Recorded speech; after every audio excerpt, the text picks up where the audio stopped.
भारत के प्राचीन इतिहास में अगर किसी समय को स्वर्ण युग कहा जाता है तो वो था गुप्ता डायनेस्टी का काल। लगभग तीसरी से छठी शताब्दी के बीच इस साम्राज्य ने भारत को ज्ञान, विज्ञान, कला और संस्कृति के शिखर तक पहुंचा दिया। गुप्त वंश की शुरुआत इस महान साम्राज्य की शुरुआत हुई एक छोटे शासक से जिनका नाम था श्रीगुप्ता।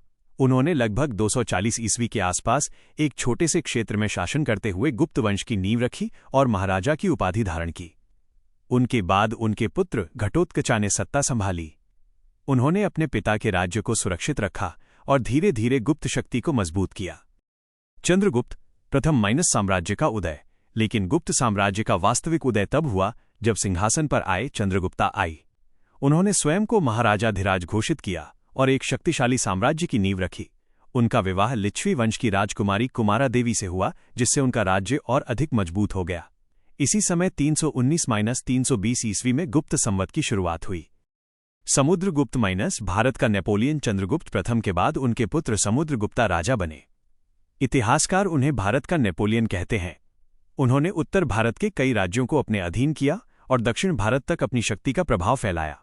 उनकी विजयों का वर्णन प्रसिद्ध प्रयाग प्रशास्ति में मिलता है, जिसे उनके दरबारी कवि हरिसेना ने लिखा था। समुद्रगुप्त केवल महान योद्धा ही नहीं थे, बल्कि कला प्रेमी भी थे। इतिहास में उल्लेख मिलता है कि वे वीणा बजाने में भी निपुण थे।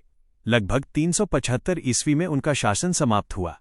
चंद्रगुप्त द्वितीय स्वर्ण युग का शिखर। समुद्रगुप्त के बाद सिंहासन पर आए चंद्रगुप्ता II, जिन्हें विक्रमादित्य के नाम से भी जाना जाता है। उनके शासनकाल में गुप्त साम्राज्य अपनी चरम सीमा पर पहुंच गया। उन्होंने पश्चिमी क्षत्रपों को हराकर शकारी की उपाधि प्राप्त की। उनके दरबार में महान कवि कालिदासा जैसे विद्वान मौजूद थे। इसी समय चीनी यात्री फैक्सियन भारत आया और उसने यहाँ की समृद्धि और शांति का वर्णन किया। 415 ईस्वी के आसपास उनका शासन समाप्त हुआ। कुमारगुप्त प्रथम उनके बाद सत्ता संभाली कुमारगुप्ता I ने। उन्होंने लंबे समय तक साम्राज्य को स्थिर रखा। इतिहासकारों के अनुसार उनके समय में प्रसिद्ध नालंदा यूनिवर्सिटी की स्थापना हुई। लेकिन उनके शासन के अंतिम वर्षों में एक नई शक्ति भारत की ओर बढ़ रही थी, हूण। स्कंदगुप्त अंतिम महान सम्राट कुमारगुप्त के बाद राजा बने स्कंदगुप्ता। उन्होंने हूणों के आक्रमणों का सामना किया और उन्हें कई बार पराजित किया, लेकिन इन युद्धों ने गुप्त साम्राज्य की आर्थिक स्थिति को कमजोर कर दिया। 467 ईस्वी में स्कंदगुप्त की मृत्यु के बाद गुप्त साम्राज्य तेजी से कमजोर होने लगा। गुप्त साम्राज्य का अंत। स्कंदगुप्त के बाद कई कमजोर शासक आए, जैसे पुरुगुप्ता, बुधागुप्ता और अन्य राजा। अंततः गुप्त वंश का अंतिम शासक माना जाता है विष्णुगुप्ता। लगभग 550 ईस्वी तक हूणों के आक्रमण और आंतरिक संघर्षों के कारण ये महान साम्राज्य समाप्त हो गया।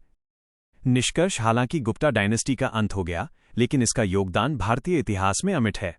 इसी काल में गणितज्ञ आर्यभट्ट और कवि कालिदासा जैसे महान विद्वानों ने दुनिया को नई दिशा दी। इसीलिए इतिहास में गुप्त काल को भारत का स्वर्ण युग कहा जाता है।